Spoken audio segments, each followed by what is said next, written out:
Today at Avid Sports Medicine, we're going to continue on with warming up our hips. We're going to do hip CARs, which stands for controlled articular rotations. Your hip has 6 degrees of freedom. We want to access all of it as much as we can to get that tissue, that joint connective tissue, nice and warm and pliable.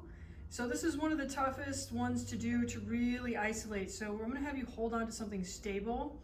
If you need something even more stable and you're at a gym, you can pull your body up against a rack or a post and really hold on to it. So the non-movement leg, super important here. We want to make sure that glute, that the foot is very much engaged with the floor and that glute is nice and tight, the abdomen is tight, because we don't want to rotate our pelvis side to side. We want to really truly access your hip range of motion. So starting in an adduction position with your leg crossed over the other, we're going to bring your foot all the way up towards the ceiling. So you're still a little rotated, right? We have that external rotation. And you're going to feel that in your hip and outer hip and the front of the hip. And then we're going to even you out. So now you're nice and aligned. Okay? And then from there, we're going to open up the hip into abduction, which is abduction. So you're going to maintain that right side, that non-movement side is going to stay nice and stable. And then you're going to internally rotate, which means your foot is going to move up towards the ceiling. And as you do that, you're going to continue to reach back without arching your spine. And then you're going to release that tension. Okay, so we're going to reverse that process. So we're going to kick it straight back, bring it up without rotating. And then we're going to rotate that hip in external rotation. She's starting to cramp.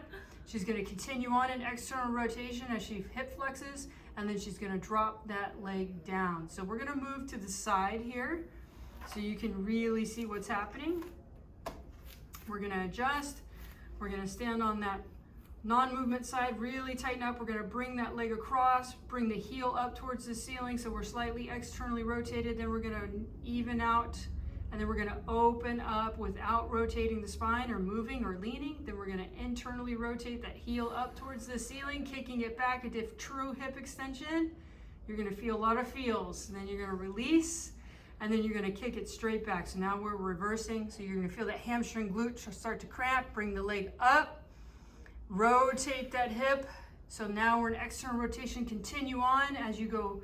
Move the hip into the front view, into hip flexion, and then continue to rotate and then cross on down. So you're going to feel quite a bit of motion and cramping in certain areas of the hip. You want you to do 4 reps per side. 1 full revolution forward and back.